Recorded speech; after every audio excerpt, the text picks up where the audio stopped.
The city was burning that night, not with fire, but with summer heat and unsaid words. Elliot stood on the balcony of his apartment, shirt unbuttoned, cigarette forgotten between his fingers. Below, the streets hummed with life.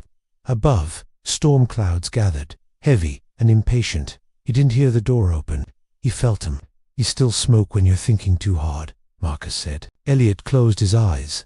That voice, low, steady, familiar in a way that hurt. "You shouldn't be here."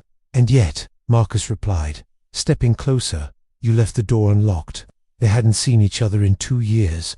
2 years since everything fell apart. Since love had collided with fear, ambition, and a truth neither of them was ready to survive. Elliot turned. Marcus looked the same and different all at once. Broader shoulders, sharper jaw, eyes still too honest for their own good. The sight of him sent a pulse through Elliot's chest that felt dangerously like hope.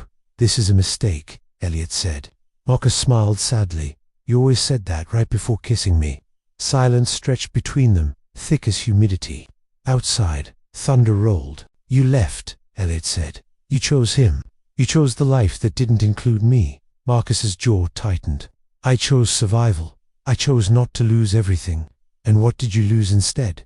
Elliot shot back. Marcus didn't answer. He didn't have to. The way his gaze lingered on Elliot's mouth, his bare chest and muscle said enough. The storm broke then, rain hammering the city, loud and relentless. Marcus stepped closer. Too close. "I tried to forget you," he said quietly. "I moved cities, changed jobs, dated men who were easier, safer. But every time someone touched me, I wished it was you." Elliot's breath caught. Anger flared hot, familiar, but beneath it was something worse. "Want? You don't get to come back," Elliot said, even as his body betrayed him, leaning in. "You don't get to tear my life open again." Marcus reached out, stopping just short of touching him. "Then tell me to leave." Elliot opened his mouth.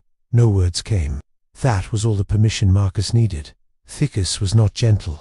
It was desperate. Sharp breaths, years of restraint snapping all at once. Marcus pressed him back against the balcony door. The world narrowed to heat and rain and the sound of their breathing. Elliot broke the kiss. "This doesn't erase what happened." "I know," Marcus whispered. His thumb brushed Elliot's lip. "But it reminds me of what's real."